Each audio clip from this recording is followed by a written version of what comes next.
Item 5. Principal makes oath that in the face of the unprofessional and willful nature of the woman calling herself Louise Henderson, I wrote to her ultimate boss, the man calling himself Robert McClellan, who was also acting in the capacity of Attorney General of the Commonwealth of Australia at the time. The lawful notice to Robert McClellan is in the file attachment named as follows: 03LN 2009-1022, Notice to Robert McClellan. I will now read this notice into the public record and into evidence for this jury. This video stream will transition to the reading of this notice into evidence.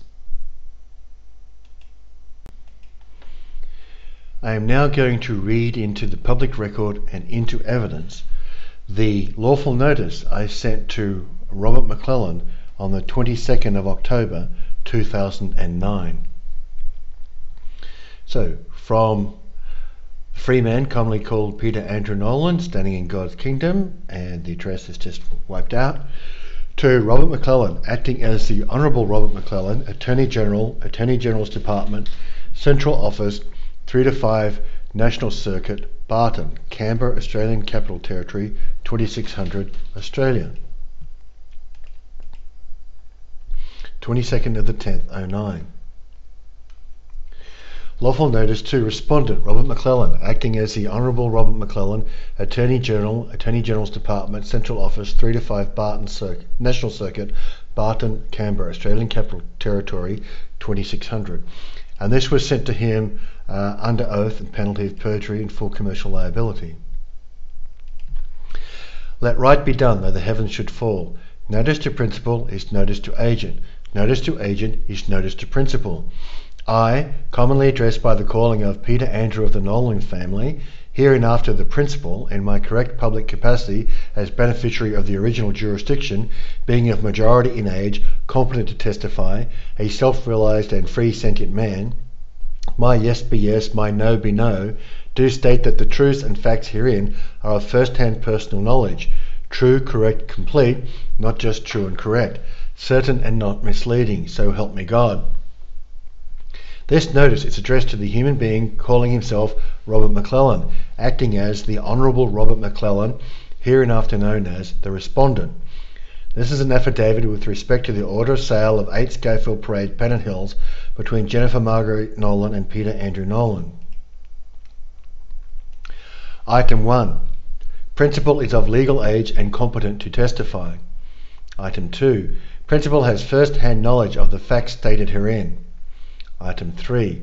Principal makes oath that he has received an order dated the 16th of June 2008, issued by juristic person known as Judicial Registrar Johnson of a family court dispute brought by Jennifer Marguerite Nolan with respect to the sale of the house located at 8 Schofield Parade, Pennant Hills, New South Wales 2120, and a copy was supplied to Robert McClellan. 4. Principal makes oath that at the time of this order, solicitors for Principal Watts McRae had at no time provided written documentation nor made verbal comment to the effect that engaging a solicitor declared Principal a ward of the state.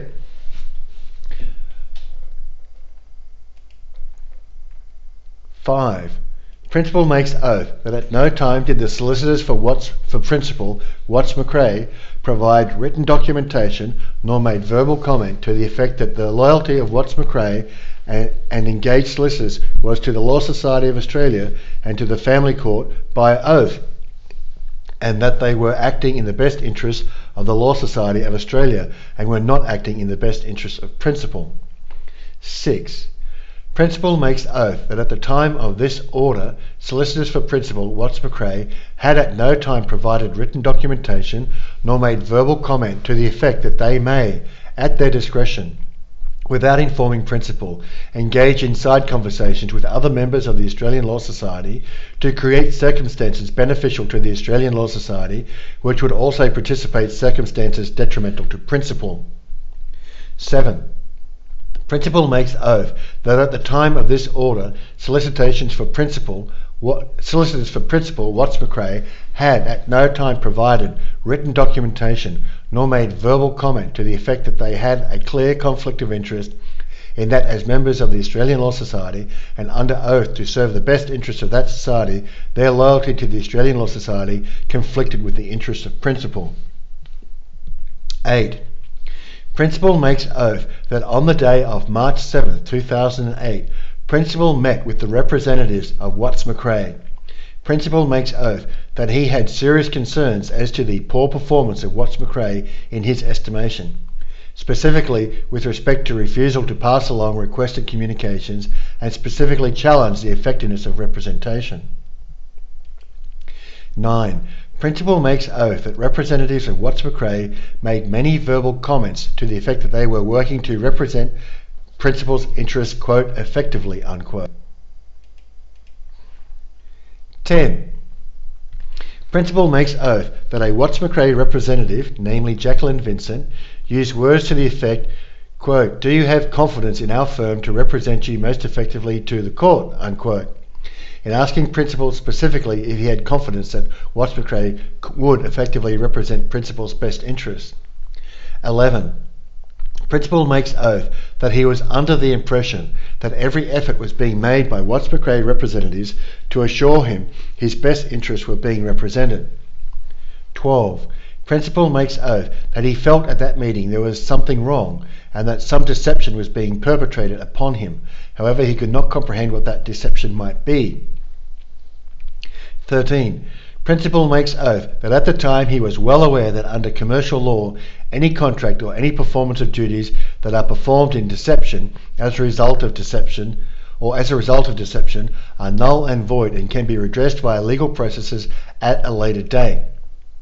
Therefore, Principal determined that the course of action to pursue was to allow the deception to stand and to continue with the engagement of Watts McRae and deal with the deception at a later point in time. 14. Principal makes oath that when he was asked to consent to the sale of his property, that he gave clear and unambiguous written instruction to Watts McRae that he did not consent to the sale of his property. 15. Principal makes oath that his property was subsequently sold without his consent, subsequent to an order issued by Judicial Registrar Johnson, copy enclosed. 16. Principal makes oath that he has proposed remedy for what he sincerely believes was the unlawful sale of Principal's property because it was achieved by deceit. This remedy is a bill for the order placed to the value 10 times the proceeds of the order, namely 5.5 million Australian dollars. 17. Principal makes oath that he has written to the human being calling him or herself Judicial Registrar Johnson, also acting as a judicial person known as Judicial Registrar Johnson, and I sent it to the Garfield Barwick Commonwealth Law Courts building until I found out where that person was, and I sent another copy there. And I've written to them in a peaceful and lawful attempt to enter into lawful exchange of notices to address the issue of unlawful sale of property achieved by deceit. Principal makes oath that no known response has been forthcoming and copies are enclosed. Principal makes oath that he has written to the human being calling herself Louise Henderson, also acting as Federal Magistrate Louise Henderson, in the Garfield Barwick Commonwealth Law Courts building in Parramatta, in a peaceful and lawful attempt to enter into a lawful exchange of notices to address the issue of unlawful sale of property achieved by deceit.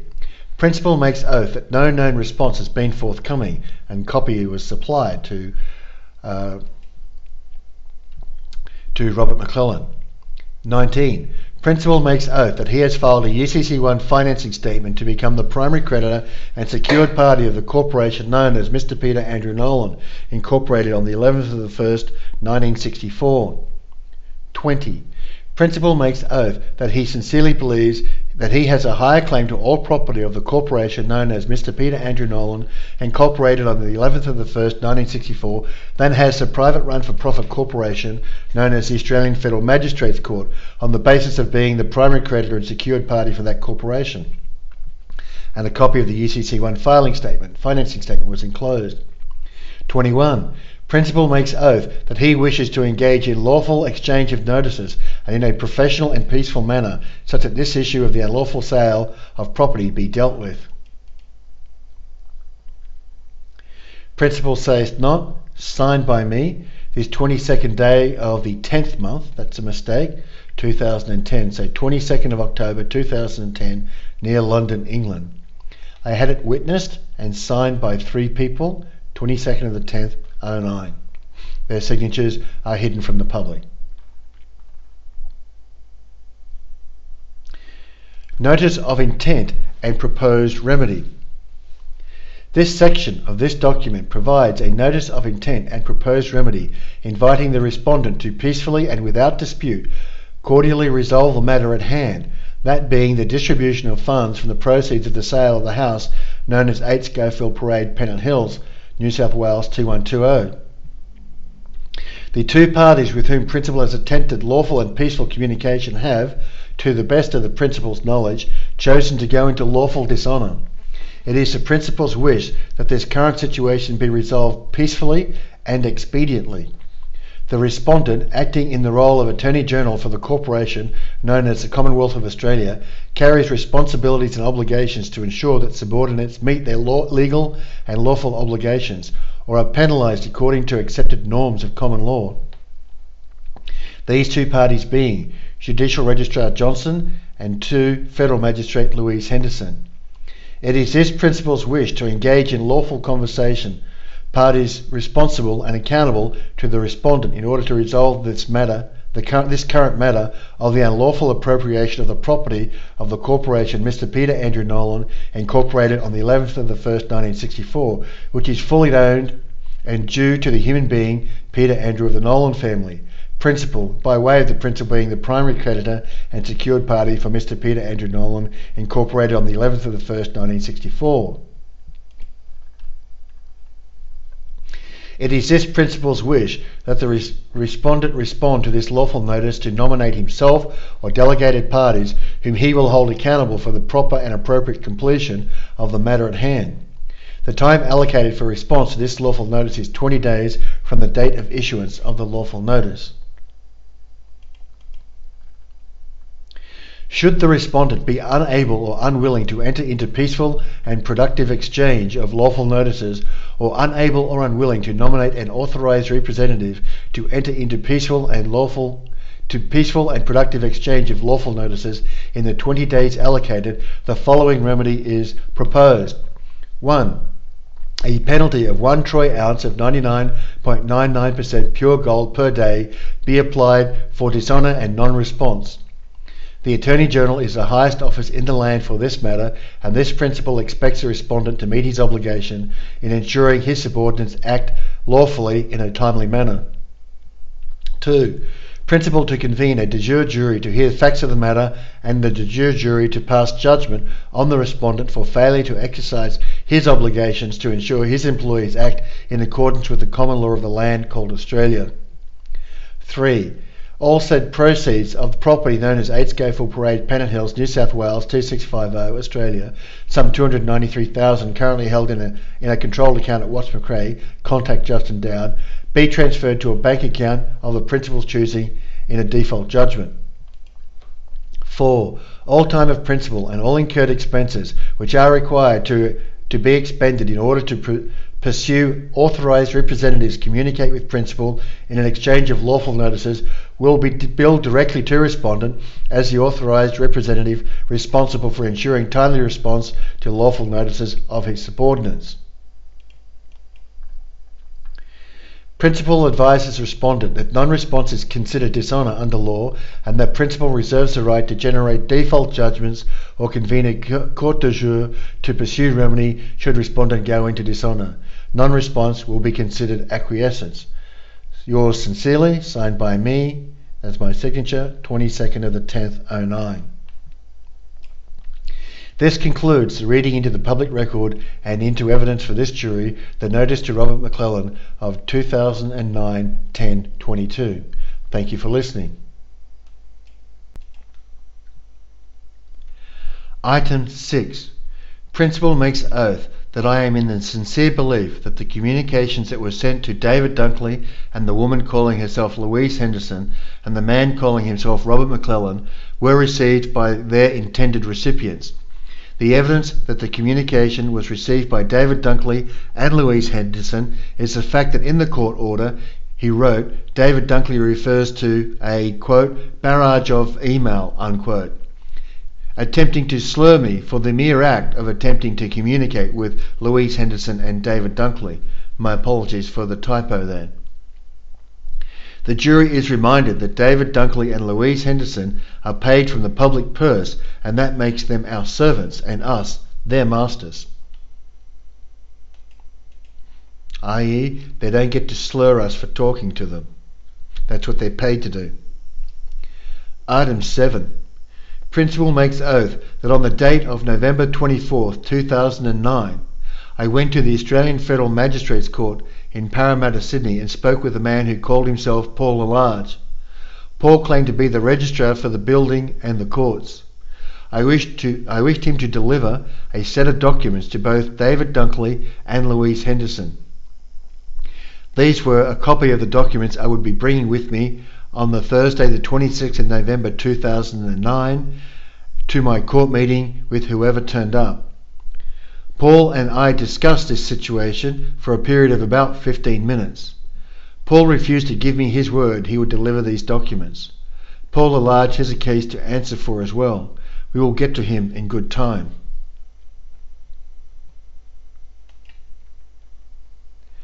Item 8. Principal makes oath that on the date of November 24th, 2009, the following documents were delivered by me personally to Paul Large. Paul Large claimed he gave these documents to the respective parties. The two key documents presented were the default judgments for the proceeds of my house, which was stolen by selling the house against my expressed non-consent, and then stealing the proceeds of the house and placing the proceeds in an account at Watts McRae Family Law Solicitors. The documents delivered are presented in the file attachments named as follows: 09 pan default judgment for proceeds of house, theft plus theft, and 11 pan default judgment for payment of fee for house. What I'm going to do now is put into this video stream the reading into the video stream for the default judgments that were created and issued to respective parties. You will find in one of these default judgments is the default judgment against Louise Henderson for retaining my property, having provided no proof of claim that she had any right to do so. So the reading of the default judgments will occur now. This video stream will transition to the reading of these default judgments. I shall now read into the record the notarized default judgments following on from the prior video presentation. This first one is actually for Louise Henderson and not for the respondent, Jennifer Marguerite Toll. However, I am reading it into the record at this point in time because I want you, the audience, in the Jennifer Marguerite Toll case, the audience and the jury, the public and the jury, to see that a default judgment was issued against Louise Henderson for the theft of my house. In the case with Louise Henderson, that information will be, of course, included. So I shall read this. I went and got the default notices notarized by a public notary, Stuart Lawrence Niven of 91 George Street, Parramatta. He's a public notary, authorised and sworn, practising in the city of Parramatta in New South Wales. This notice was served on Louise Henderson. Okay? So in the first instance, I will read the entire form and then I will just go through each default judgment. So each of these default judgments has got the same information at the front of it from Stephen Lawrence Niven. Okay, so Form 3, General Certificate as to execution of documents in presence of a notary as witness. So I signed them, he notarized them. Parramatta, New South Wales, Commonwealth of Australia, to all to whom these present shall come. I, Stuart Lawrence Niven of 91 George Street, Parramatta, public notary, duly authorised, admitted and sworn and practising in the city of Parramatta, in the state of New South Wales, in the Commonwealth of Australia, do hereby certify that I was present on the 24th day of November in the year 2009 and did see Peter Andrew Nolan, the person named in hitherto annexed, duly signed, seal and evidence the said affidavit, and that the name thereto subscribed is in the proper handwriting of said Peter Andrew Nolan, and that the same Stuart Lawrence Niven thereto subscribed as the witness. Thereto is the proper handwritings of myself, Stuart Lawrence Niven of 91 George Street, Parramatta, New South Wales, Australia, the subscribing witness hereto, in faith and testimony whereof I have hereto subscribed my name and affixed my seal of office at Parramatta, aforesaid this 24th day of November in the year 2009. Stuart Lawrence Niven's signature, that's his seal. Okay. Now I made the mistake of giving the originals to Jennifer and keeping the copies, but such mistakes happen. Clearly this is being presented to a jury. Clearly I had this done, and if you want to call Stuart Lawrence Niven to testify or make a statement, you're welcome to do that. So, lawful notice to the respondent, 24th of November 2009. Lawful notice to respondent, the human being calling herself Louise Henderson. So this was addressed to Louise Henderson, and what I'm doing now, I signed it under oath on the 24th of November 2009. I'm now reading it into evidence as evidence against Jennifer Marguerite Toll that this was served on Louise Henderson, and that on the 24th of November 2009, Louise Henderson was issued a default judgment of guilty for stealing my house. Therefore, on the 26th of November 2009, David Dunkley had no right to even be discussing or negotiating my house, which I owned due to this default judgment, okay, which I had claimed back correctly and properly through a claim of right. So I had issued my claim of right in September 2009. I'd served notice on Louise Henderson to prove that she had any right to sell my house and take the proceeds of my labour, which was my property, and put it into a bank account at Watts McRae and keep it from me. Okay. She failed to respond to that affidavit. I am quite happy to say under oath that she failed to respond to that affidavit, and this default notice was issued. From the time I signed this default notice, the Commonwealth of Australia had no lawful or legal right to do anything with my property. With the signing of this document, Louise Henderson was guilty of theft of my property. Okay, the 24th of November 2009. Now it says, I, commonly addressed by the calling of Peter Andrew Nolan, hereinafter the principal in my correct public capacity as beneficiary of the original jurisdiction, being of majority in age, competent to testify, a self-realised and free sentient man, my yes be yes, my no be no, do state that the truths and facts herein are of first-hand personal knowledge, true, correct, complete, not just true and correct, certain and not misleading, so help me God. This notice is addressed to the human being calling herself Louise Henderson, also acting as Federal Magistrate Louise Henderson, hereinafter known as the respondent. Affidavit with respect to the unlawful theft and sale of 8 Scafell Parade pantyhose between Jennifer Marguerite Nolan and Peter Andrew Nolan. So, firstly, principal is of legal age and competent to testify. 2. Principal has first-hand knowledge of the facts stated herein. 3. Principal makes oath that he placed a copy of the attached affidavits and notice of intent and remedy into the British Royal Mail as registered mail addressed to the respondent at the address on the Australian Family Court in George Street, Parramatta on September the 23rd, 2009 and October 23rd, 2009.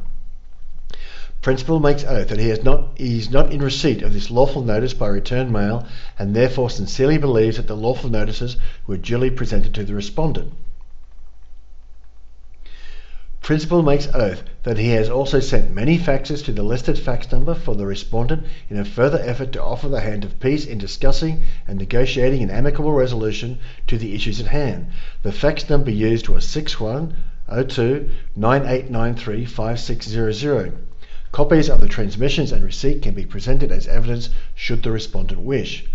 Principal has not seen or been presented with any material fact or evidence that show respondent has any lawful right to the proceeds of the property known as 8 Schofield Parade, Pennant Hills, New South Wales 21220 and believes sincerely that none exists. Louise Henderson never presented any material facts or evidence to show that she had any right to retain the proceeds of that property. It has never been shown, not by Louise Henderson and later on not by David Dunkling. But remember, this is the date of this affidavit is the 24th of November 2009, 2 days before the court meeting, a default judgment saying that Louise Henderson had never shown this information. You can see that I've signed it. You can see Notary, Commonwealth of Australia. Okay? This was signed and notarized by a notary in the Commonwealth of Australia. So you people sitting on the jury, this is a legally binding document.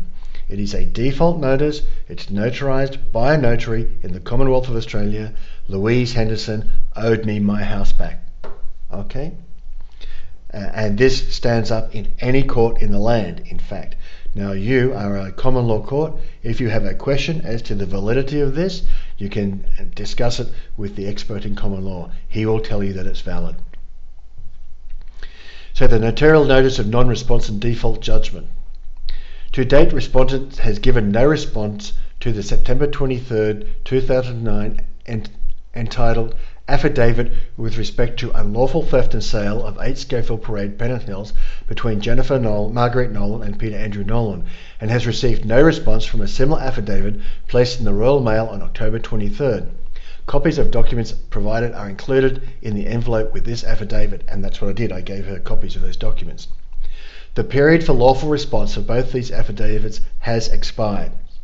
Okay, so I offered Louise Henderson an opportunity to respond and say, show me the evidence you have for retaining the proceeds of my property, and that expired. In all systems of law, silence is consent. Non-response is to admit guilt. Okay, so Louise Henderson is guilty of stealing my house on the 24th of November 2009. This notarial notice is to advise respondent that respondent's failure to respond has resulted in an automatic default judgment and permanent irrevocable estoppel by acquiescence, barring the bringing of any future claim of defence against this default judgment. So Louise Henderson cannot defend this. The default judgment issued is that given the respondent was not willing to rebut the affidavit or to provide proof of claim that she had lawful right to retain the proceeds of the property known as 8 Schofield Parade, Pennant Hills, New South Wales 21220, the respondent is hereby required to immediately, on receipt of this default judgment, issue the appropriate paperwork order to transfer all proceeds of the property known as 8 Schofield Parade, Pennant Hills, New South Wales 21220, an amount of approximately $290,000 held with Watts McRae, to the following bank account. And that was my St. George bank account at the time. Failure to immediately, meaning 5 p.m. Wednesday, 25th of November 2009, immediately, the next day. Failure to immediately obey this default judgment will result in a further remedy default judgment of $10 million being levied against the respondent to be paid from the respondent's personal property. Respondent is required to notify principal of the issuance of said paperwork via means described in the notice of communication and documented fax number immediately the paperwork is issued. No fax on that fax number will be interpreted that the respondent has refused to comply with its lawful default judgment. Both this judgment and this further remedy default judgment may result in one or more of the following. 1. A lien against the personal and commercial businesses and property of the respondent. A writ of execution to recover the amount of $290,000 from respondent's personal property. A writ of execution to recover the amount of $10 million from the respondent's personal property. Further, the respondent is hereby charged with the common law crime of theft. The principal shall, at his earliest convenience, impanel a court de jour and present facts of the matter to a court de jour. The court de jour will decide what penalty, if any, to impose on the respondent for the common law crime of theft. You can see I've signed it, And you can see that Stuart Lawrence Niven has notarized it. Okay? So the reason I wanted to read this into the record, and you can see the date 24th of the 11th, 09. The reason I wanted to read this into the record for the case against Jennifer Margaret Toll is this document proves that as of the 24th of November 2009, ownership of the proceeds of the 290,000 thereabouts from the property of 8 Schofield Parade, Pennant Hills was my property, even according to the legislation of the Commonwealth of Australia. Okay? My property. Nobody produced any evidence that said otherwise. So they defaulted, and that is my property. Okay? Now, next thing is I'm going to read the other 3 default judgments. You can see this, the first page is the same. This is the default judgment for the repayment of fees, I believe, for Philip Lee. Okay. So, lawful notice to respondent, Miss Jennifer Marguerite Nolan, with her address. I shall read the whole thing in again because this is testimony under oath. So, I, commonly addressed by the calling of Peter Andrew Nolan, hereinafter the principal in my correct public capacity as beneficiary to the original jurisdiction, being of majority in age and competent to testify, a self-realized and free sentient man, my yes be yes, my no be no, to state the truth and facts herein are of first-hand personal knowledge, true, correct, complete, not just true and correct, certain and not misleading, so help me God. This notice is addressed to Jennifer Marguerite Nolan, hereinafter known as the respondent. Affidavit with respect to payment of fees to Philip Lee. 1. Principal is of legal age and competent to testify. 2. Principal has first-hand knowledge of the facts stated herein. 3. Principal makes oath that he placed a copy of the attached affidavit and notice of intent and remedy into the Irish mail as registered mail addressed to respondent at the current address of the respondent. That is the affidavit that you saw me read into the record just a little while ago. Okay? Principal makes oath that a short time later, said mail was sent to the return to sender address and was seemingly refused for collection. Principal was not aware if respondent had moved house. Principal makes oath that he was subsequently emailed a financial statement from respondent's Australian family law solicitors which continued to have the above address for the respondent. So it looks like the respondent returned the document returned to sender, refused to accept it, and you can't refuse to accept an affidavit.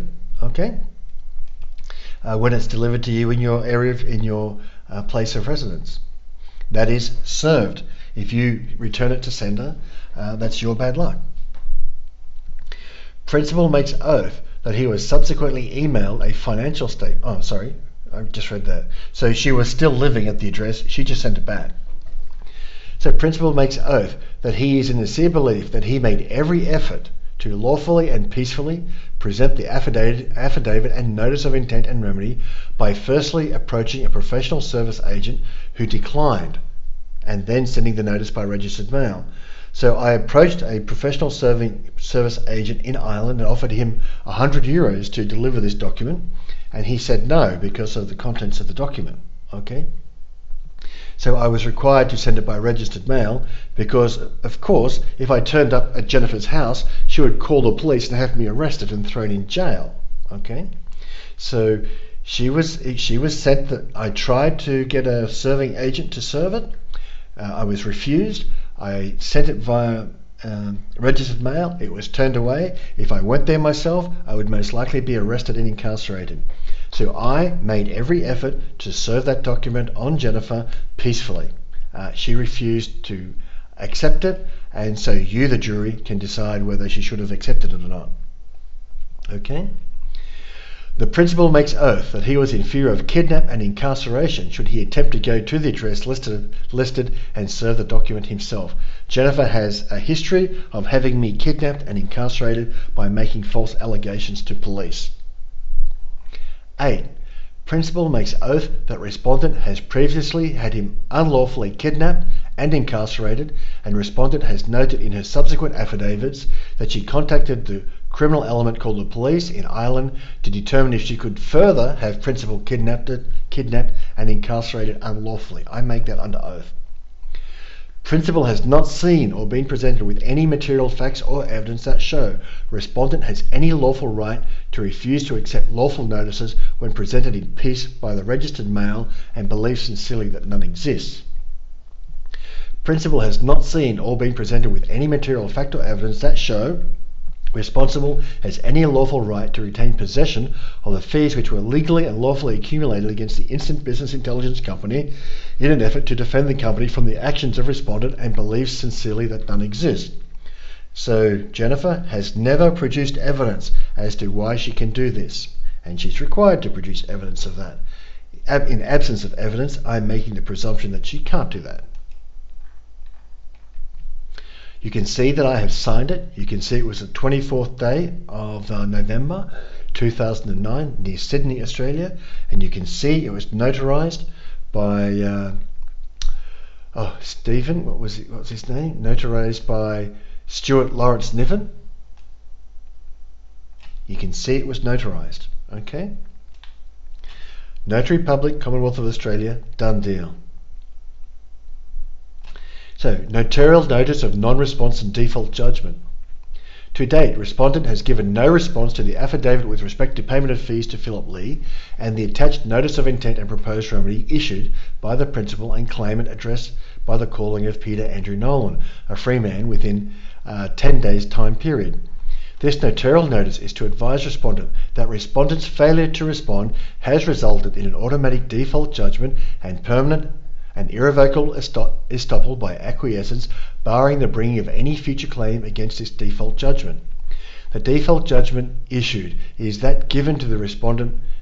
The default judgment issued is that given the respondent was not willing to rebut the affidavit or apply her signature to pay the fees as proposed in the remedy, the respondent has hereby forfeited her right to being a signatory to the fees payable, and that the fees have become sole property of the principal to disperse the payment of these fees to Philip Lee.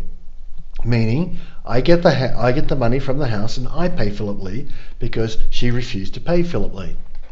This default judgment has higher status in law than the private run-for-profit company calling itself the Australian Federal Magistrates Court. Okay?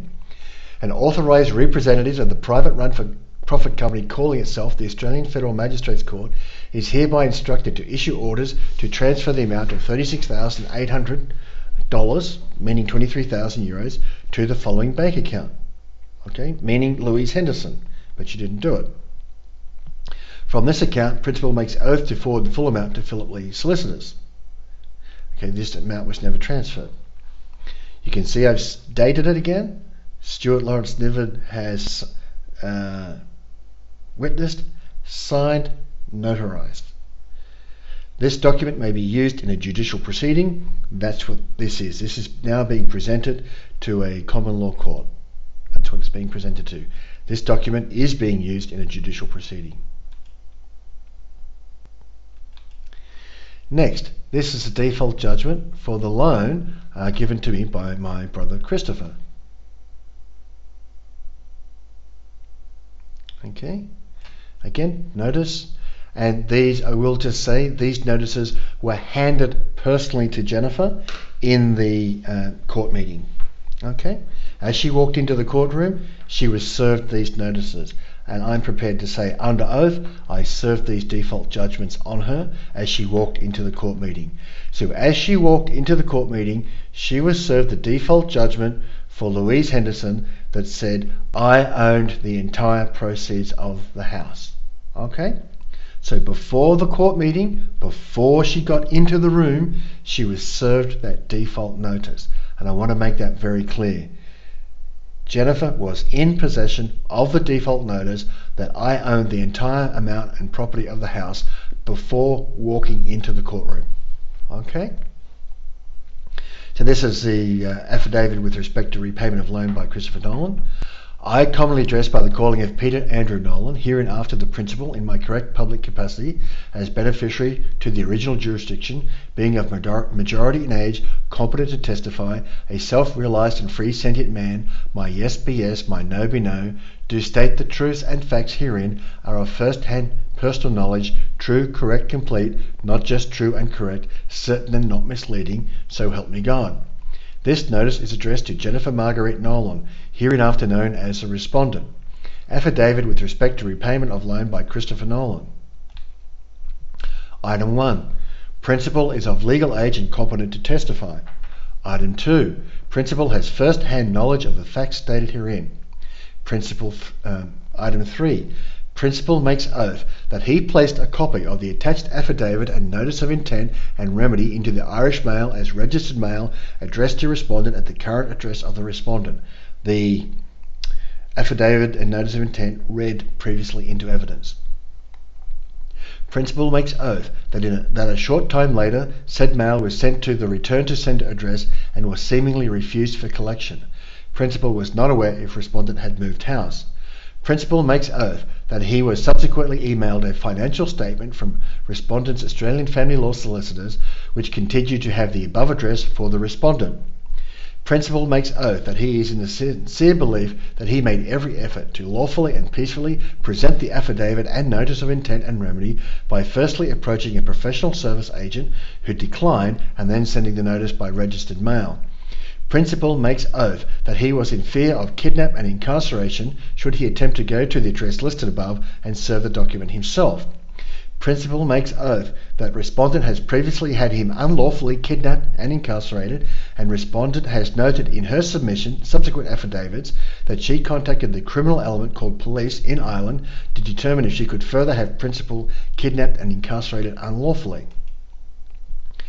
Principal has not seen or been presented with any material facts or evidence that show respondent has any lawful right to refuse to accept lawful notices when presented in peace by the registered mail and believes sincerely that none exist. 10. Principal has not seen or been presented with any material fact or evidence that shows respondent has any lawful right to retain possession of the personal loan made by Christopher John Nolan to principal and believes sincerely that none exists. So Jennifer has never presented any evidence that she had any right to retain the loan made to me by my brother Christopher John Nolan.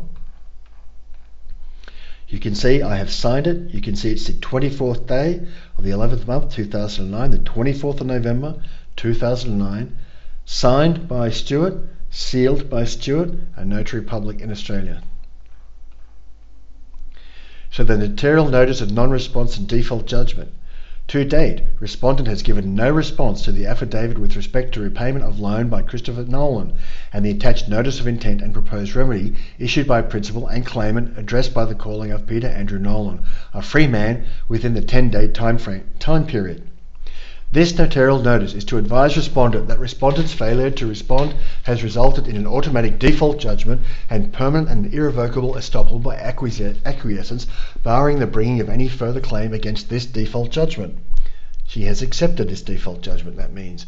The default judgment issued is that the respondent was not willing to rebut the affidavit or apply her signature to repay the loan as proposed in the remedy. The respondent has hereby forfeited her right of being a signatory to the claimed money, and that the claimed money has become sole property of the principal to disperse the repayment of this loan to his brother. The default judgment has higher status in law than the private run-for-profit company calling itself the Australian Federal Magistrates Court.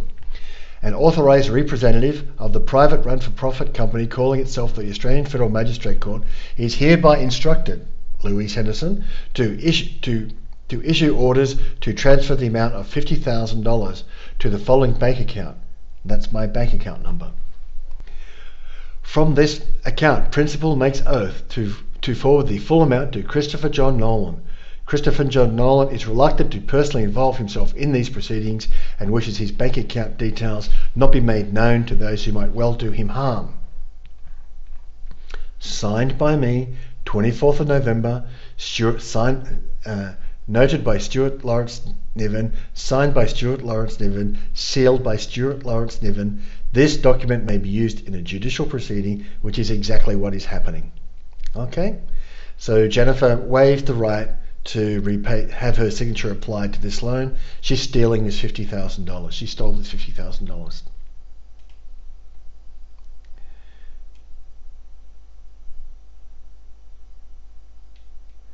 So this one is for, just go down here. This one is actually for a gentleman by the name of, or a person, I believe it's a gentleman, by the name of Registrar Johnson. Okay, so when they stole my house, the person who signed the document to steal my house was one Registrar Johnson, Judicial Registrar Johnson. Okay, so this default notice was also sent to Judicial Registrar Johnson in this building. And I want to read this into the record in Jennifer's case because, again, this was sent on the 24th of November 2009, again notarized by Stuart Niven. So the lawful notice to the respondent, Registrar Johnson, and I'll read the whole thing. This is again to indicate that at the time, on the 24th of November 2009, the Commonwealth of Australia, as represented by the Australian Federal Magistrates Court, did not own my property, had no lawful claim to my property. Okay?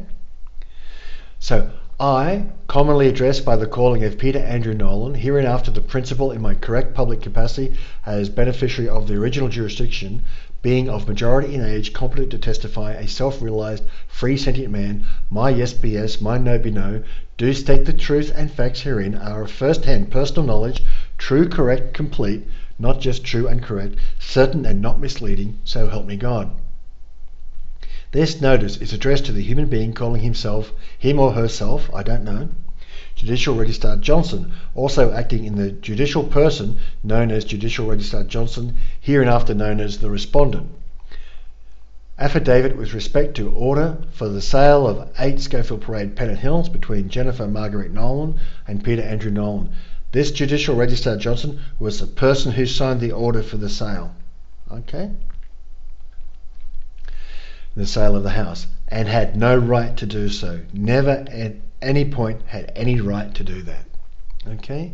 Because that right was claimed by deception. 1. Principal is of legal age and competent to testify. 2. Principal has first-hand knowledge of the facts stated herein. 3. Principal makes oath that he placed a copy of the attached affidavit and notice of intent and remedy into the British Royal Mail as registered mail addressed to the respondent at the address of the Australian Family Court in George Street, Parramatta. Actually, I sent it to the other building. Principal makes oath that this mail was never received at the return address and sincerely believes in good faith that this mail was presented to the respondent. So sooner or later we have to put Registrar Johnson on trial. The principal has not seen or been presented with any material fact or evidence that show respondent has any lawful right to refuse to pay his bill for the order that was issued and believes sincerely that none exists. So this registrar issued an order, I gave him a bill for that order, and he has not paid the bill.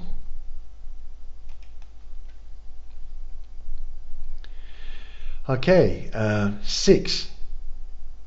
Principal has not seen or been presented with any material facts or evidence that show respondent has any lawful right to order the sale of his house and believes sincerely that none exists.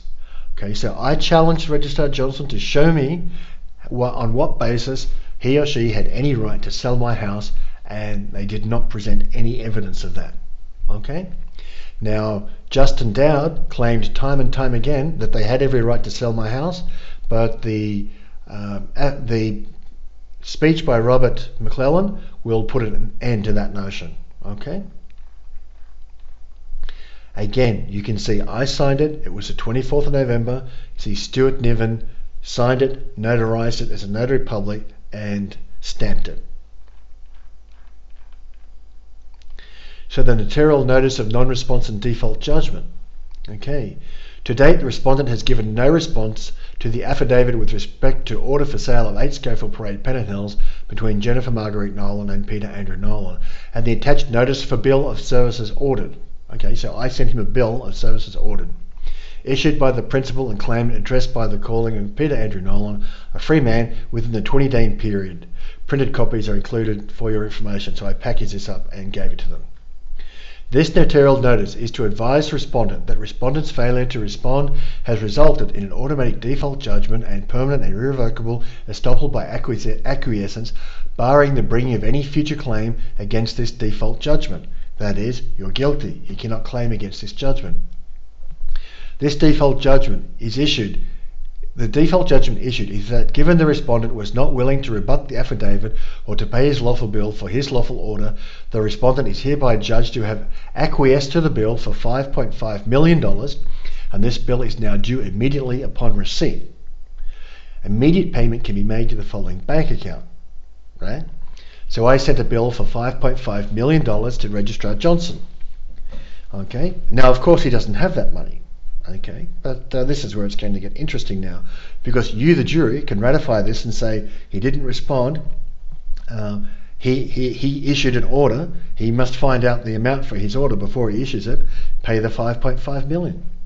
So failure to pay this bill on presentation of this default judgment may result in one or more of the following: a lien against the commercial, business and property of the respondent, a writ of execution to recover the amount of the bill from the respondent, common law criminal charges of theft to be presented to a court de jure, and for the court de jure to be charged with the responsibility of deciding innocence or guilt and subsequent punishment of the respondent for not paying his or her lawful bills. Okay? So that's what's going to happen to Registrar Johnson. But this is to note that having sold my house, I sent him a bill. You see me autograph. It's the 24th day of November, Stuart Lawrence Niven, his signature, stamp. Okay? This document may be used in a judicial proceeding, which is exactly what it's being used for. It is being used to present this affidavit to the jury that is putting Jennifer Margaret Toll on trial for her part in the theft of my house. Okay? So that ends the reading of the default judgments. Thank you very much for listening. Item 9. Principal makes oath that on the date of November 25th, 2009, I also put a copy of all documents into the Australian mail system as registered mail. The evidence that I did this is presented in the file attachments named as follows: 05 L2009 112501 Louise Henderson cover, same name, 06 same name receipt, 07 same name PDF, which is a letter. I will now read these items into the public record and into evidence for this court. The cover letter. Warning: common law lawful notices. Opening this envelope by other than the addressee may be subject to a de jure court for the crime of tampering with the mail of the land. 2. The human being calling herself Louise Henderson, also acting as Federal Magistrate Louise Henderson, Garfield Barwick Building Law Courts, 1 to 3 George Street, Parramatta, New South Wales 2150, and this was put into a post office not 100 yards from these buildings. The post that was used was Express Post Platinum. This means delivery was guaranteed the next morning, especially since they only had to go 100 yards. You can see the date, the 25th of the 11th, 09. You can see the sender to keep, and you can see it is sent to Louise Henderson. So Louise Henderson had this package.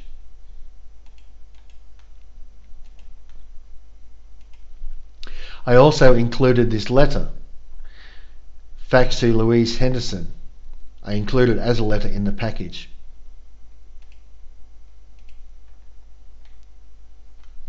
So 25th of the 11th, 2009, the day before the court meeting. Follow on from delivery of lawful notice. Dear human being calling herself Louise Henderson, salutations. I came to the Garfield Barwick Building on November the 24th to deliver the attached documents to you. It seems that the staff in your building are not aware of the common law of the land in Australia. They kept talking about the rules, which they then openly admitted with respect to the corporation calling itself the Commonwealth of Australia. It seems that Damien, Din Tran and Paul Large are all committed to making sure that you do not get a copy of these documents. When I convene a court de jure to judge you for the common law crime of theft, the jury will be able to decide for themselves whether you have a right to refuse acceptance of mail intended for yourself and properly addressed to you at your place of business. They will have the prerogative of determining if others interfering with the presentation of lawful notices under common law jurisdiction is also a crime by those others. And this is where we are up to now. We are now up to the lawfully convened de jure jury to listen to evidence being presented. Okay, and you're listening to evidence that this woman, Louise Henderson, while on one hand claiming to be allowed to steal people's property, won't even accept correspondence from the people whose property she is stealing from.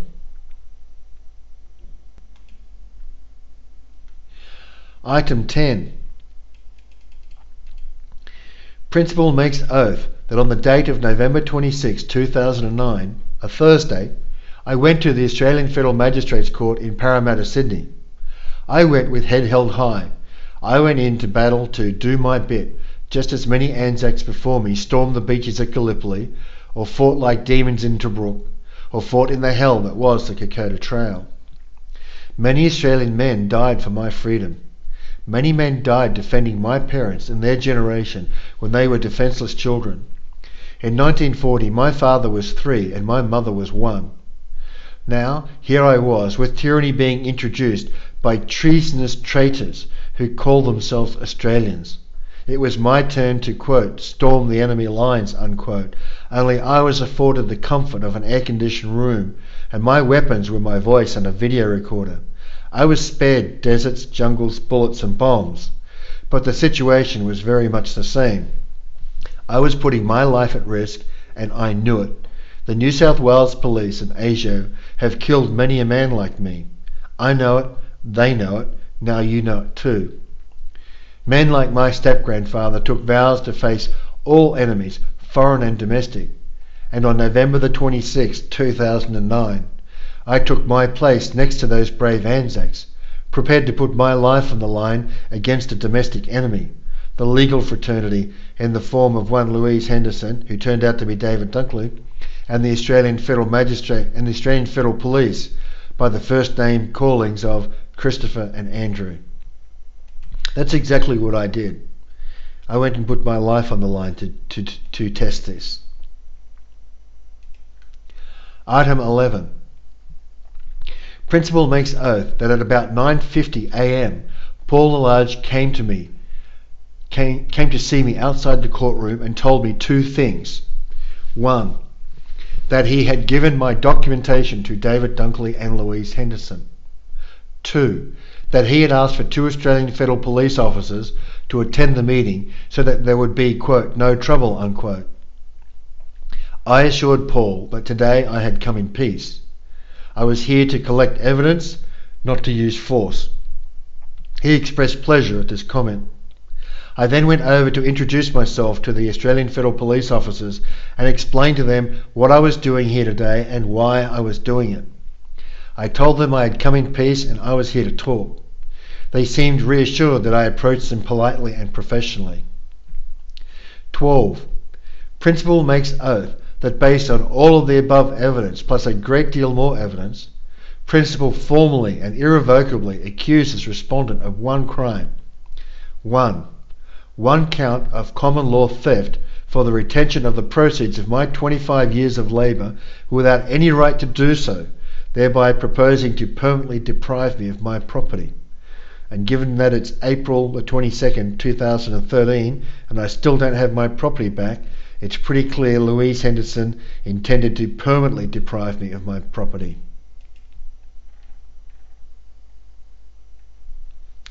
Now, further principle saith not as good as a vow. I have signed this in my hand, done this 22nd day, the 4th month of 2013, 22nd of April 2013, near Karlsruhe, Germany. Please note that this affidavit has not been countersigned by people living in Germany. In lieu of countersigning, the Men's Business Association stamp has been applied to this page so as to ensure the veracity and authenticity of this document. Further, because principal will read this affidavit into the public record and publish said record via YouTube, the public and the jury can be assured that the man making the allegations is Peter Andrew of the Nolan family and that these allegations are in no way fraudulent. Here is the MBA stamp, of which there is only one, and it's in my possession. Proposed remedy and notice of intent. As per the default judgment of 2009-11-24, the following is found, and the jury is being asked to ratify these decisions, not to alter them. Okay. Now, if you think that the remedy judgment is too severe, then you can have a discussion amongst yourselves about that. This final affidavit of accusation is petitioning the jury to ratify the following remedy instructions. Both this judgment and this further remedy default judgment may result in one or more of the following: a lien against the personal and commercial business and property of respondent. 2. A writ of execution to recover the amount of $290,000 from respondent's personal property. 3. A writ of execution to recover the amount of 10 million Australian dollars from respondent's personal property. 4. Should the respondent not make the $10 million payment from point 3, then principal petitions the jury to issue an instruction of incarceration or an outlawry writ for the respondent as the jury sees fit. Principal notes that in Australia, the penalty for perjury seems to be 10 years when performed before the International Criminal Court, and that seems fair enough to me. We shall adopt the same standard for the MBA law courts in this case, since the precedent has been set. So you can go to this link and you can look up 268102, perjury. 1. A person commits the offence of perjury if A. The person makes a sworn statement in or for the purposes of a proceeding before the International Criminal Court, and B. The statement is false. Penalty, imprisonment for 10 years. Respondent is well advised not to commit the crime of perjury. As a supposed magistrate, I presume she knows that. The respondent has until 2013-05-17 to make one of the following actions. 1. Admit her crimes and pay the proposed remedy payments as outlined above. 2.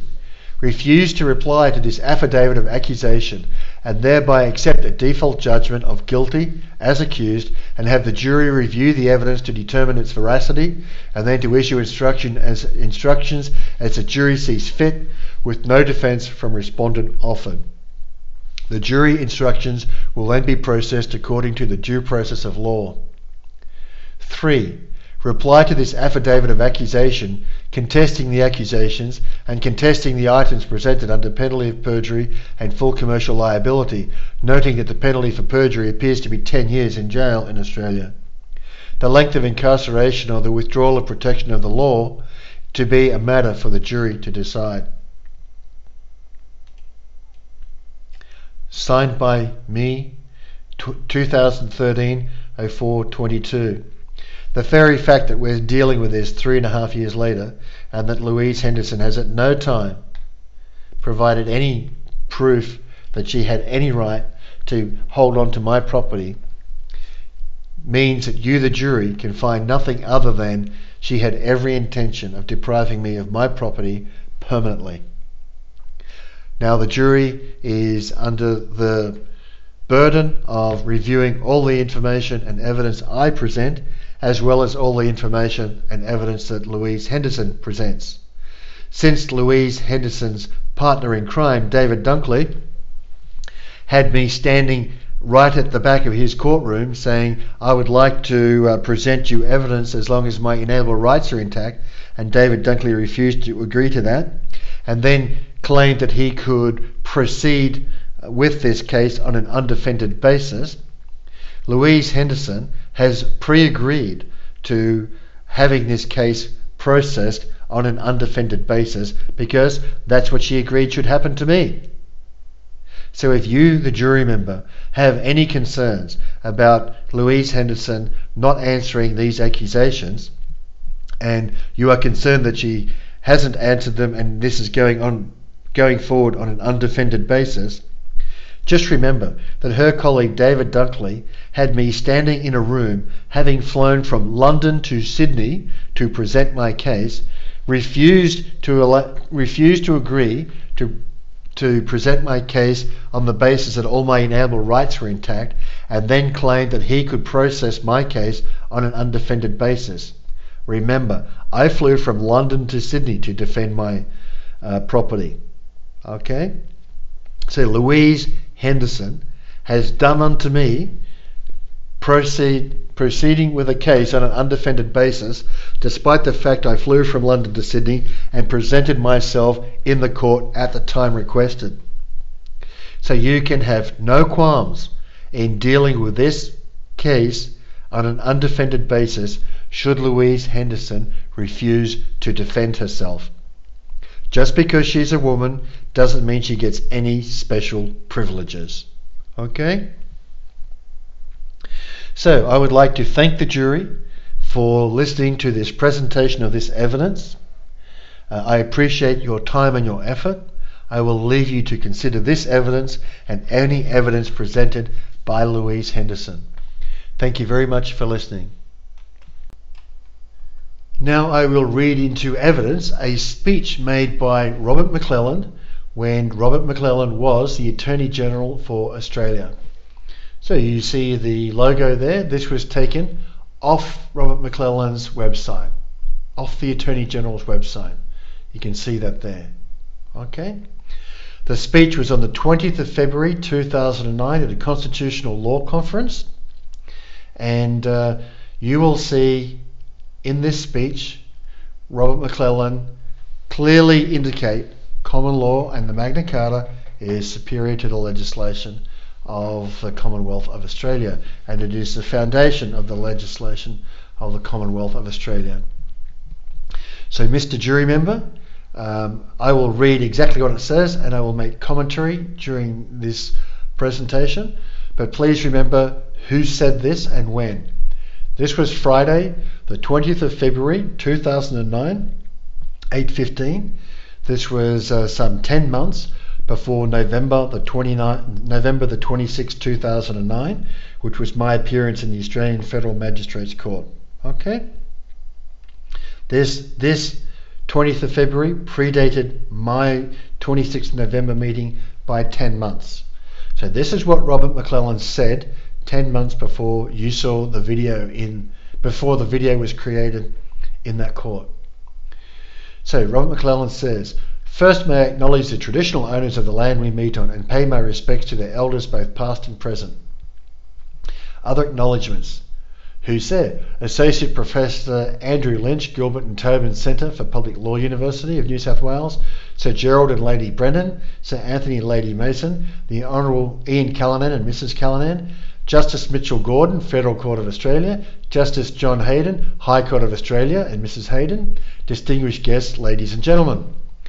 So, a Justice of the Federal Court, a Justice of the High Court, people who should know what the law is around this place, right? And this is what he said. As many of you will know, the Australian government, through a committee of eminent Australians, is currently consulting the people of Australia on the recognition and protection of human rights. With limited exception, our Constitution does not recognise individual rights, freedom or guarantees. In Kruger v. Commonwealth, 1997, Justice Dawson said, quote, "Those who framed the Australian Constitution accepted the view that individual rights were best on the whole left to the protection of the common law and the supremacy of Parliament. Thus, the Constitution deals almost without exception with the structure and relationship of government rather than with individual rights," unquote. Okay? Justice Dawson in Kruger v. Commonwealth, 1997, said, "Those who framed the Australian Constitution accepted the view that individual rights were best left to the protection of the common law." Okay? Which is the jurisdiction that I claimed. And the Constitution deals almost without exception with the structure and relationship of government rather than with individual rights. So when David Dunkley was talking about inalienable rights is an inanity, this is what he's talking about. He's talking about common law, and he's talking about the Magna Carta and the Bill of Rights of 1688. He then goes on to say, nevertheless, in dealing with the structure and relationship of the government, the Constitution does protect some fundamental individual rights. These rights are said to arise from, quote, silent constitutional principles, unquote, that are part of our public heritage. That constitutional heritage includes the English constitutional instruments, Magna Carta and the Bill of Rights. Okay? So these rights are said to arise from, quote, silent constitutional principles that are part of our public heritage. That constitutional heritage includes the English constitutional instruments, the Magna Carta and the Bill of Rights, 1688. Let's remember who's saying this. Robert McClellan, February 20th, 2009. Attorney General. Okay? That is who said Magna Carta and Bill of Rights. Tonight, and so you, Mr. Jury Member, and you, the general public, if you bother to actually investigate and review the evidence before you make up your mind about this, you have in front of you the Attorney General of Australia telling you that the Magna Carta and the Bill of Rights is in force and protects individual rights in Australia according to the Australian government. Okay? That's what he told you. Tonight I would like to reflect on how the first of those English constitutional instruments has had a profound impact on the development of fundamental rights, namely the right to due process, and he means of law, and the right of citizens not to be arbitrarily deprived of their property. Okay, the rights of citizens, now citizens is another deceptive term, but the right of citizens not to be arbitrarily deprived of their property. What did David Dunkley do? He made up rubbish that he pulled out of his arse, and he arbitrarily deprived me of my property. That's what he did. Okay? And you saw it in the court order. He goes, oh, I'm going to vary this by 22% on the basis of probabilities. Not evidence, the basis of probabilities. That's what he said. Okay? So, namely the right to due process and the rights of citizens not to be arbitrarily deprived of their property. In doing so, I will endeavour to avoid what one writer has described as the unsatisfactory compound of, quote, a mixture of legal dogma and legal history. So Magna Carta, Robert McClellan says, Magna Carta is generally regarded as the origin of that principle which underpins the Westminster system, the rule of law. Its significance to Australia is recognised by the fact that a copy of the Charter is displayed in our federal parliament. As an aside, according to modern values, it could be argued that the Charter is voidable because on the 15th of June 1215 it was obtained under clear duress from King John. But Magna Carta was subsequently confirmed by 7 kings, and its principle has been repeated from generation to generation. There can be no doubt that the barons, clergy and foot soldiers who so pressured King John intended the document to be of great significance and intergenerational in its impact. Chapter 1 sets out that King John granted to all freemen, quote, all the underwritten liberties to be had and held by them and theirs and of us and our heirs forever, unquote. Forever, unquote. In chapter 61, the king also committed that he shall, quote, procure nothing from anyone, directly or indirectly, whereby any part of these concessions and liberties might be revoked or diminished. And if any such things has been procured, let it be void and null. Not a bad job of entrenching, I must say. So, David Dunkley was representing the king, the government. And the Magna Carta says, the king also committed that he shall, quote, procure nothing from anyone, directly or indirectly, whereby any part of these concessions and liberties might be revoked or diminished, and if any such thing has been procured, let it be void and null. Okay? So what David Dunkley did is void and null according to the Magna Carta, which he has to abide by. Okay? The charters have had significant success. Their intentions have been fulfilled, at least in respect of those matters I have mentioned, the due process of law and resistance to arbitrary deprivation of property. Well, not in my case, obviously. Due process of law. Unquestionably, the most significant clause of Magna Carta is contained in Chapter 39, which has been interpreted as saying, quote, "No free man shall be taken or imprisoned or diseased or outlawed or exiled or in any wise destroyed, nor shall we go upon him nor send upon him, but by the lawful judgment of his peers or by the law of the land." Quote. That's Robert McClellan saying that. Was I diseased of my property? Was I in any wise destroyed? Was I set upon without lawful judgment of my peers? I think so. Over time, the phrase "the law of the land" evolved to become due process of law. The earliest formal use of that term is in a statute in the year 1354-28 with Edward III, which provided that no person should be condemned without first being brought to answer by due process of the law, or in Norman French, due process de loi. There has been extensive writing and indeed controversy about the evolution of this crucial term. But I think it is fair to say that the evolution of the phrase is significant because it became more than a mere descriptive of law of the land.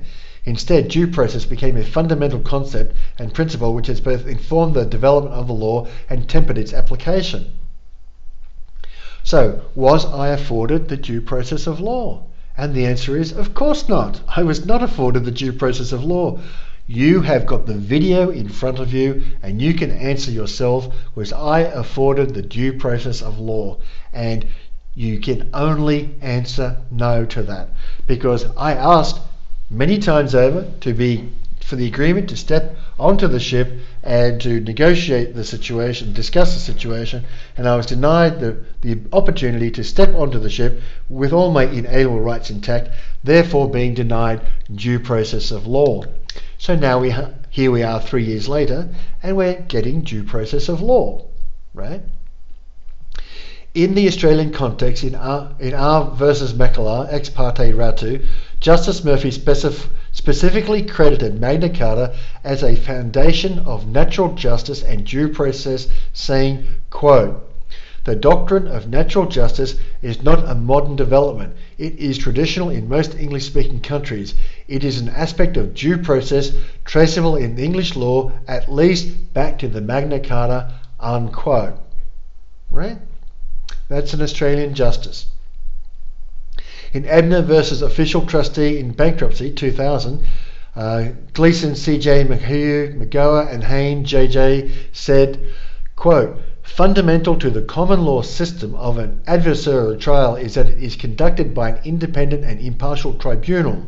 Perhaps the deepest historical roots of this principle can be traced to the Magna Carta," unquote. You, my dear sir, sitting on this jury, are part of an independent and impartial tribunal. You know, this is the fundamental to the common law system of adversarial trial is that it's conducted by an independent and impartial tribunal. That's what you are sitting on this jury. Okay? There remains debate as to whether there is an implied constitutional right to a fair trial in Australia, at least at a federal level, but it is nonetheless arguable that a fundamental principle of due process is integral to Australia's constitutional heritage and the development of Australian jurisprudence. Okay, well, I don't think there is a debate as to whether you have a right to a fair trial in Australia. I don't think that's up for debate, and if you on the jury say it's not up for debate, then it's not up for debate. 14. It might seem that at a deep level in the court's jurisdiction that Chapter 3 of the Constitution, the separation of judicial power, presents a barrier to any, quote, bill of attainder or quote, bill of pains and penalties.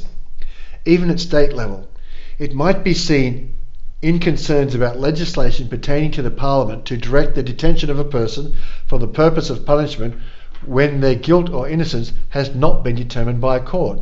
And it might be seen in the determination to uphold the discretion of courts to stay proceedings where an unfair trial would otherwise result. 15. Interestingly, the principles of Magna Carta are echoed beyond the criminal jurisdiction. In Groves versus the Commonwealth in 1981, the High Court determined that a member of Australia's armed services could not be prevented from pursuing an action for negligence against the Commonwealth in circumstances where he was not involved in armed conflict. This was, the court said, because he may not have the benefit of Chapter 29 of Magna Carta. Justice to him can be denied by the courts. Unlike the rest of the community, he is excluded from what Sir Edward Coke described as the right of every subject, that he may, for injury done to him by another subject, take his remedy to the course of the law and have justice and right for the injury done to him. Okay? So Magna Carta was reflected into the military area. Now 16, deprivation of property. Okay. Australian courts have also recognised the historical foundations of Australian constitutional bulwarks against arbitrary deprivation of property. Well, not in David Dunkley's arbitrary Australian Federal Magistrates Court, it's not. Okay? 17.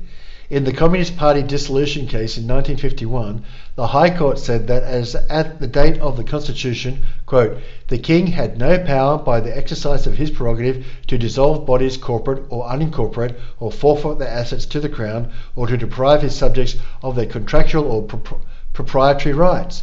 Such an action on this part would have been contrary to Magna Carta and the subsequent acts reaffirming Magna Carta referred to in Halsbury's Laws of England, 2nd edition, volume 6, page 450.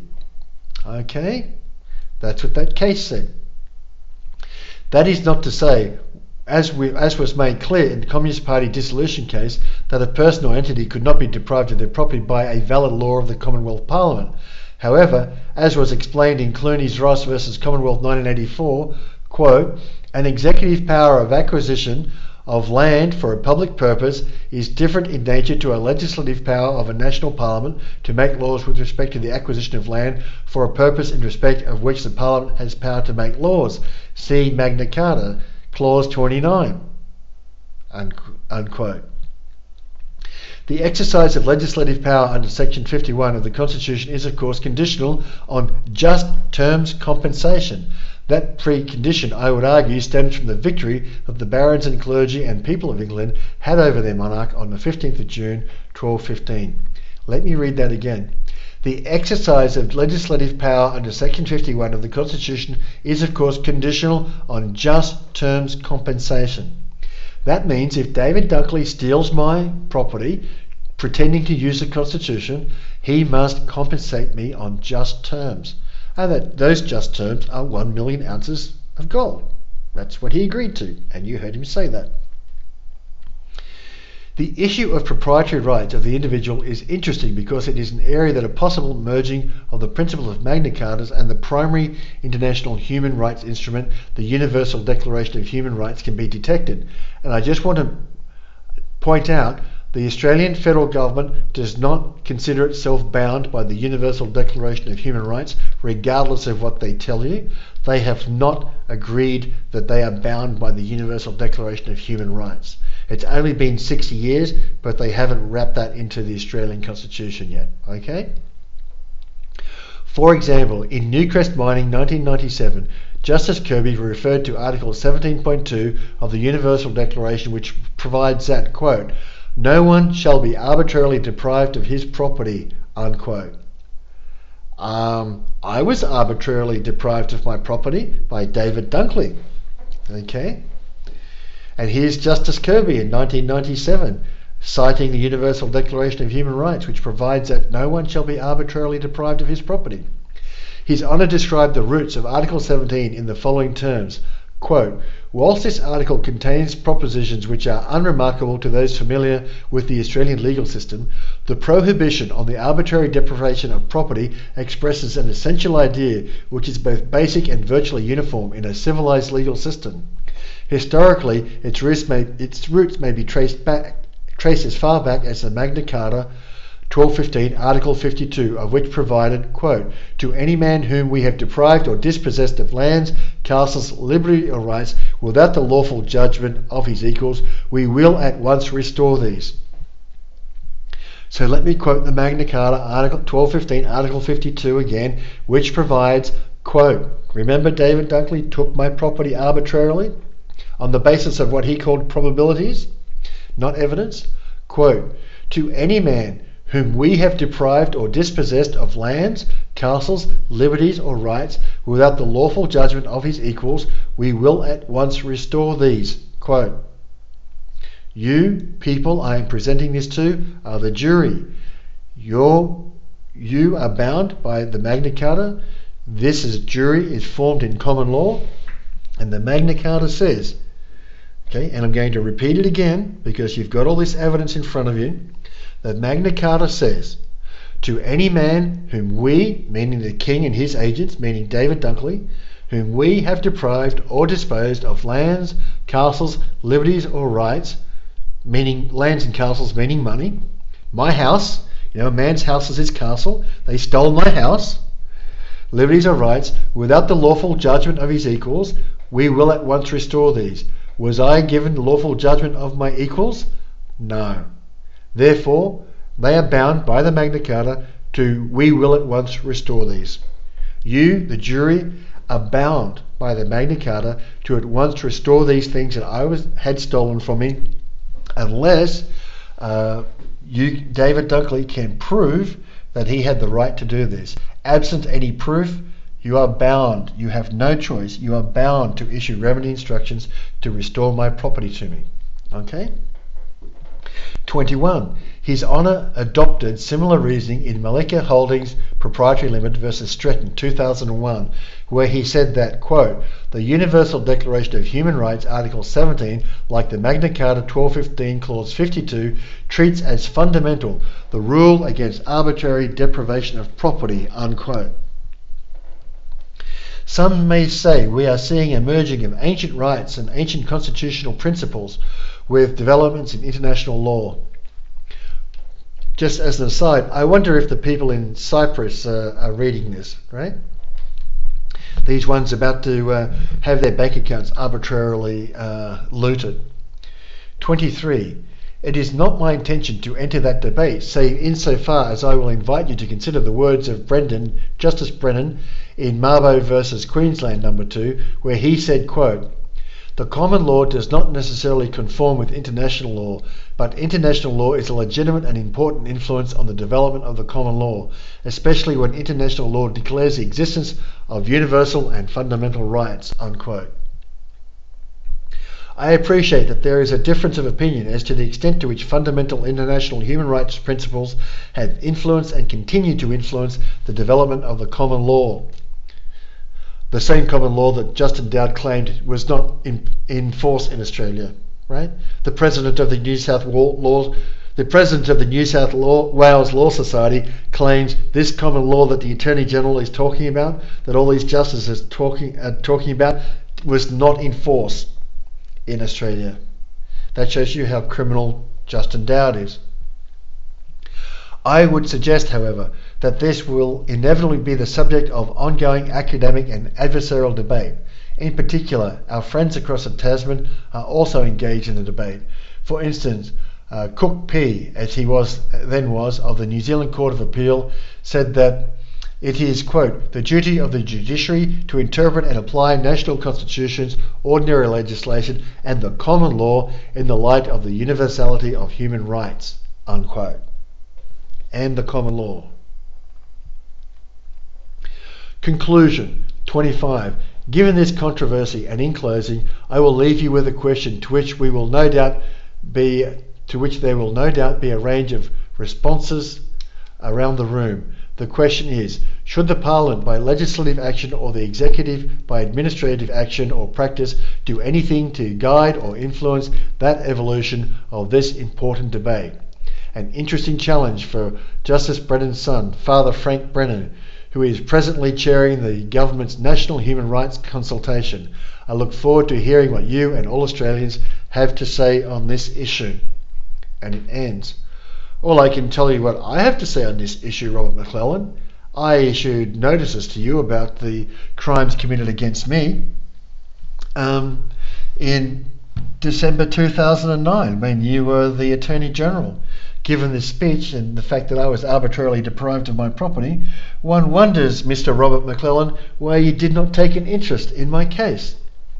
Anyhow, I'm sure you'll take an interest in my case when I put you on trial. All right? So this concludes the reading into evidence of Robert McClellan's dinner speech from the 20th of February 2009. Thank you very much for listening. And now just some closing remarks for this case. You have watched a few hours of video and you've had the opportunity to read all the evidence presented by myself into this case. Louise Henderson may or may not present evidence herself into this case. That is really up to her.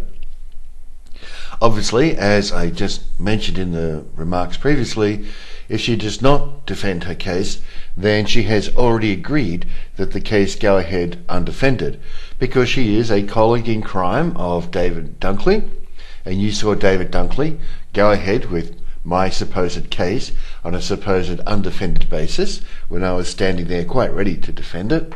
And so you should have no concern at all that Louise Henderson, if she does not defend this case, the case should go forward undefended. As you have seen in the evidence, there was never a response from Louise Henderson. I never at any time got a letter or any documentation from Louise Henderson to back up her proof, to be the proof of claim or to back up her claim that she had any right to retain my property. And she refused to hand back my property when politely and professionally asked in writing on an affidavit. So having seen this information, unless Louise Henderson produced something else and it is later loaded up, you have no choice but to find Louise Henderson guilty of the retention of my property against my clearly expressed non-consent and against my clearly expressed higher claim, right?